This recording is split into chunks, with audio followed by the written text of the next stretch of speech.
Goza, which resulted in the death of 6 people. 5 of them are reportedly repentant insurgents. Civilian joined. In a recent development, the Emir of Kano, Mohammed Sanusi II, has said he will not help the present administration of President Bola Tinubu or offer advice on how it can overcome the current economic challenges. The Emir made the statement during the 21st Memorial Lecture of Chief Gani Fawemi in Lagos on Wednesday, where he served as the chairman of the event. Let's take a listen to the Emir talking about how he would not help this current administration. To be honest, I can stand here today and I can give a few points that are contrary, a few points that explain perhaps what we're going through and how it was totally predictable, most of it, and maybe avoidable. But I'm not going to do that. I've chosen not to speak about the economy and the reforms, or to even explain anything, because if I explain, it would help this government, and I don't want to help the government. I don't want to help this government. You know, they're my friends. If they don't behave like friends, I don't behave like a friend. So I watch them being stewed, and they don't even have people with credibility who can come and explain what they're doing. But I'm not going to help. I started out helping, but I'm not going to help. I'm not going to discuss it. Let them come and explain to Nigerians why the policies that are being pursued are being pursued. And meanwhile, I'm watching a very nice movie with popcorn in my hands. I'm watching them stew. But I will say one thing. What we are going through today is at least in part, not totally, at least in part, a necessary consequence of decades of irresponsible economic management. In response, however, the Minister of Information and National Orientation, Mohammed Idris, has said the government reforms are already delivering measurable progress contrary to Emir Sanusi's position. He noted that the unification of the exchange rate has bolstered investor confidence, which has contributed to increased foreign reserves and strengthened Nigeria's ability to shield itself from external economic shocks. He also claimed that removal of the fuel subsidy has freed up significant resources, allowing for greater investment in critical sectors such as infrastructure, education, and healthcare. He also explained that by addressing these inefficiencies, the country has reduced its debt service to revenue ratio, creating a more sustainable fiscal framework for future generations. The Acting Executive Committee of the People's Democratic Party (PDP) in Rivers State has vowed to thoroughly investigate alleged cases of anti-party activities involving its members in the state. The committee announced plans to establish a disciplinary panel in the coming days, emphasizing that it will not hesitate to recommend sanctions. The focus will include actions taken by members during the 2023 general elections. The position was reviewed during a press briefing attended by acting executives from both state and local government levels. Acting State Chairman Robinson Aname Ewo explained that in order to achieve this, the party would consult all critical stakeholders, unite members, and work with them to resolve all differences and restore confidence and what he called the already lost hope in the party. Speaking further, he noted that in the coming days, the party would also set up a disciplinary committee to address issues of anti-party activities, particularly during the 2023 general elections and beyond, and any other activities by members that could bring the party into disrepute, and those found wanting shall be appropriately disciplined, including but not limited to suspension, dismissal, and sanctions recognized by the party.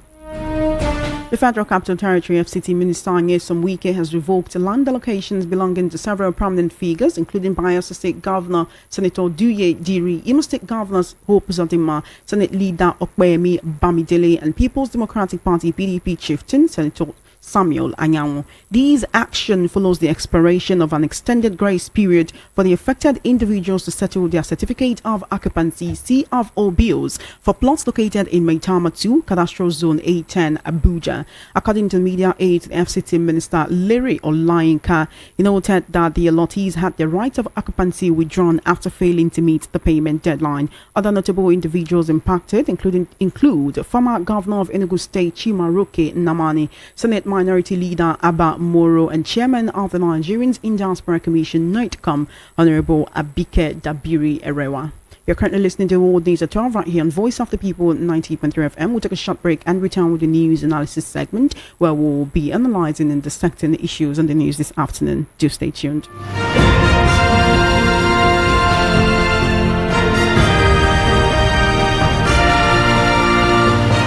Welcome back. You're still listening to the World News at 12 right here on Voice of the People 90.3 FM. We're now going to the news analysis segment, and for that I have Elder Manford Igbe Carlo. He's a political, social and national affairs analyst. Thank you so much for joining me, Elder, and good afternoon. Thank you for having me. Thank you so much for coming. I want to begin the World News at 12 this afternoon by talking about the River State PDP saying that they want to begin probe everyone who involved themselves in anti-party activities in the lead up to the Elder Manford. First up, why now? It is January 2025. The 2023 elections have come and gone. It's been almost 2 years since these elections. Why is it now that they want to probe these anti-party activities? Would you say this is due to the issues that they would be answering for what? Thank you. There is no time to look at issues that is wrong, the way I'm saying it. No matter whatsoever that has happened, there are still time for people to sit down and look at it. Why now? It is now because those that have done the anti-party activities have refused to go, have refused to leave the party to stand, have refused to leave that party to live as other parties are. Others. Why now? People are working, a lot of people are working against that party, for that party not. So it is good for the party themselves, like River State, whatsoever they want to do now, to look into the nitty-gritty of it and look at those that have worked against the party. Because the party is not owned by one person, notwithstanding the way we are seeing some parties that are owned by one person. Is the PDP one of those parties? Because a lot of people have been talking about the fact that Wike needs to go. He worked for the APC and President Bola Tinubu, and he's still working for them. He's part of the government even up till now. Is he one of those? Is the PDP one of those parties that's owned by one person, notably Wike, in this particular situation? Because when you say a party is not owned by one person, if the PDP has not been able to push him out, if they've not been able to push Damagum out, who some of the chieftains have also accused of being part of the issue, how can they really say they want to sanction others if Wike, who seems to be at the forefront of these anti-party activities, is not getting a talking to?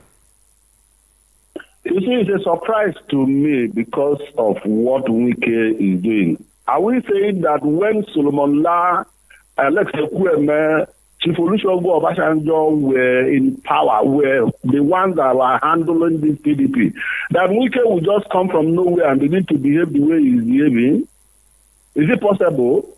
It's not possible now. It's because he have looked. It's like a woman that have seen the one that he will beat, and he will now say, "Hold my child for me, let me beat him." Wike is doing it because there are no people that will stand against Wike. Some of them are just looking at him.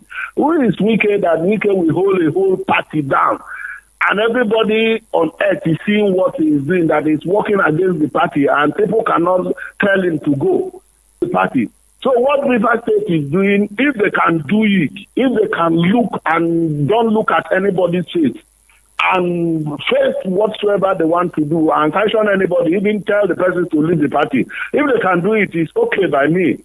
Because what Wike is doing, nobody can be doing it. How many billion did he put inside the party that he cannot allow that party to breathe?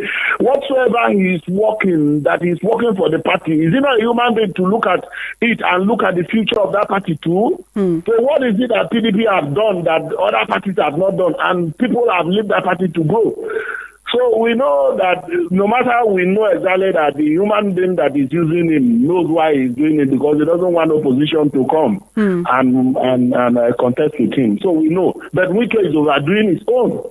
Elder Manford, yesterday we were discussing about the crisis within the PDP, and then we talked about the national secretary seat, which is being dragged by Senator Samuel Anyanwu and Sunday Ude Okoye, right? And then when we now bring it back to this case of anti-party activities, does it seem that there are people whom the constitution of the party favors more than others?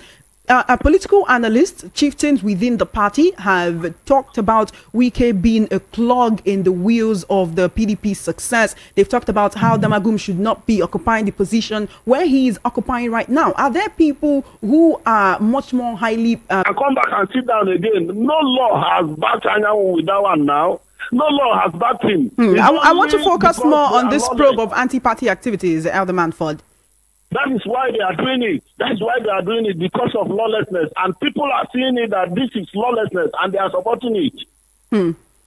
All right, let's move forward and talk about another issue. The Emir of Kano, Emir Sanusi, has come out to say that he will not offer economic advice to this present administration, the administration of President Bola Tinubu. He will not offer economic advice. He will not help them out in any way. That he was helping out in the beginning. They are friends, but they are not acting like his friends, and so he would not help out. Now, I want you to recall that Emir Sanusi, before, of course, he was Emir, he was CBN governor for about 5 years. Isn't this someone that this federal government should be taking economic advice from? I want to cast your mind back to the Leadership Conference Awards of 2023, where former Deputy Governor of the CBN, Professor Kingsley Moghalu, gave pointers on how to improve the economy. In his New Year World Press Conference, the opposition party member, that's the presidential candidate of the Labour Party in 2023 elections, Peter Obi, also came out and gave, I think it was a 13-point advice on how the federal government can actually make Nigeria's economy better and make the lives of Nigerians better. Which of these ideas have been implemented? You see, Sanusi is saying the truth that he will not help the government. Because the government doesn't even want people to help them.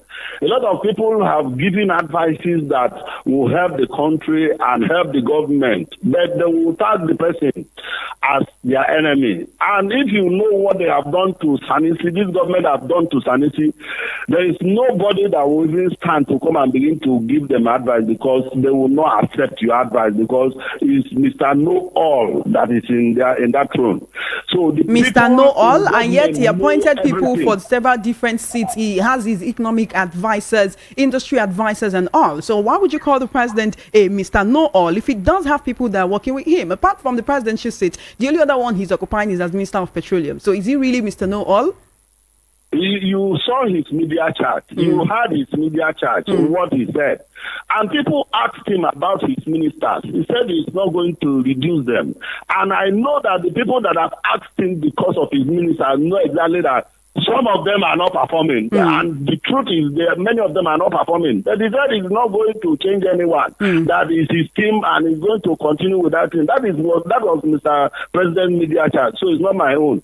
So he's going to give him an advice that he's going to take, because he will not take. Then how can his ministers take? Instead, they will want to attack the person. You give an advice, that advice is supposed to be looked into, not the person that have given that advice. The advice that they have given you should be looked into, and they will tag the person a bad person. So who is going to give an advice? Who will give? Nigerians know their faith. Everybody has hold his faith in his hand. Everybody on his own. That is just what it is. Because if you think the government will help you, you are only deceiving yourself. The government will not help anybody. If the government will help, you will know. Since almost 1 year now, if there is anything that has been planted on the ground, those things supposed to have been germinating by now. Since nothing is germinating, everybody is on his own. Rice was 130,000 last month. So if there is anything planted on ground, this is January, we're supposed to be eating it, but people are going back to farm. So So there is nothing on ground. So everybody has go to his tent. That is just the truth. Everybody is helping himself. Nobody is believing that the government will help him, except those that are in the power. Those that are in the power know that the government are helping them, but the masses know that no government is helping them because we've not seen any policy that will help the masses. No policy. All right. When you talk about policies that will help the masses, the Minister of Information and National Orientation, Mohammed Idris, has responded to Emir Sanusi, saying that the government reforms are already yielding fruit, delivering progress, contrary to what the Emir is saying. He says the unification of the exchange rate, or what some people have called devaluation of the naira, has increased the foreign reserve, strengthened Nigeria's ability to shield itself against external economic shocks. They've talked about how the removal of fuel subsidy has helped to bring significant resources into the country and is making other people, foreign investors, come into the country. They've also talked about how all these inefficiencies have been addressed by the government. But when you come back and look at it, the National Bureau of Statistics yesterday released a report showing that inflation is now at 34.80%, rising from 34.60% that it was in November last year. So it seems that what the citizens are seeing and what the federal government, the president and his aides are seeing, it's two very different sides of the coin. You see, when the minister is doing his job, because that's why he's been employed, to defend the government. That is what, but outside the government, the people are seeing what the government is doing. Those that are intelligent and educated and have wisdom to see loopholes in the government, that this government is not measuring up to what the standard is. If they speak, people begin to tag them as enemy of the government. But the government did not know exactly that. Those are the people that love the government. These are people that love the government. Although, yes, sir, they will not look at the president and tell him the truth. They don't love him.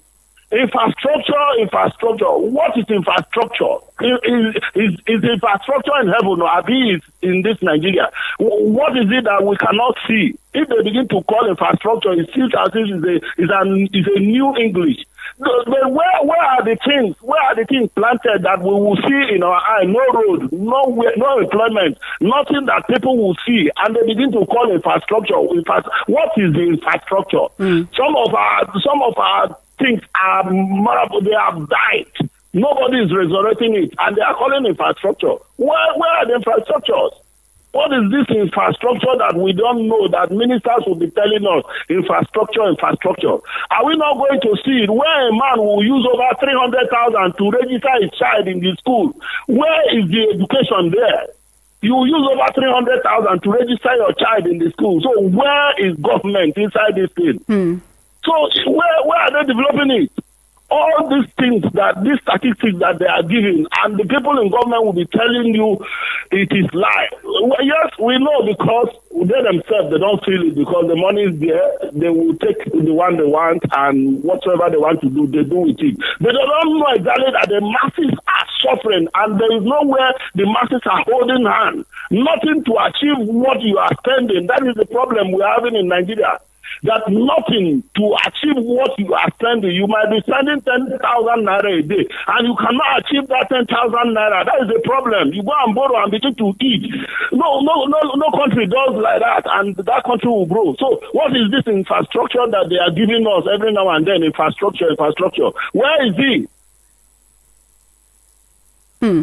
Elder Manford, so many questions to answer, but at the end of the day, Nigerians want to know what is the way forward. Again, I go back to the earlier question I asked. If the federal government is not liaising with these critical stakeholders who understand what Nigeria's economy is like, who understand how to grow an economy, who understand the things that need to be done. We're talking about a former central bank governor here. We're talking about a former deputy central bank governor. I'm talking about Professor Kingsley Moghalu, who has given this pointer since the beginning of 2023. I think that was in April or so. If they're not liaising with these people and he's just listening to the people who are in his administration currently, does that mean Nigerians will continue to lament until 2027 or maybe even 2031?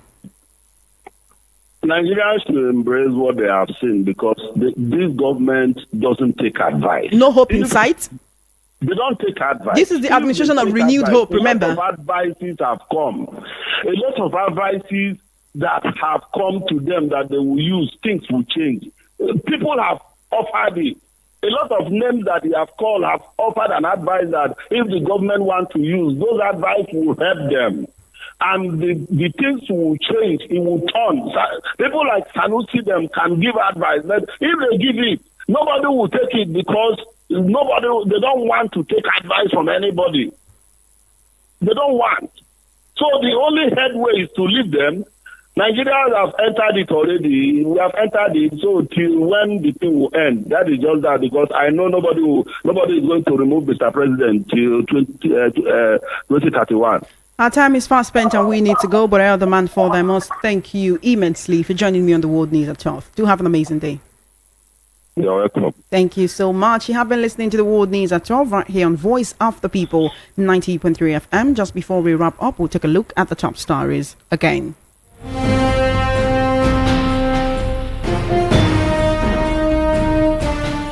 You heard that Israel and Hamas have reached a Gaza ceasefire deal. The terrorists ambushed troops in Borno with soldiers and civilians still missing. Federal government kicks as Emir Sanusi refuses to offer economic advice to President Tinubu's administration, and Rivers PDP acting excos to probe anti-party activities during 2023 elections. And that is a wrap on the World News at 12. My name is Chioma Innocent. Please follow our social media handles at VOP903FM. For coverage of your live events and brand news mentioned in our news bulletins, do send a mail to news@voiceofthepeople.ng. Good afternoon and thank you for listening.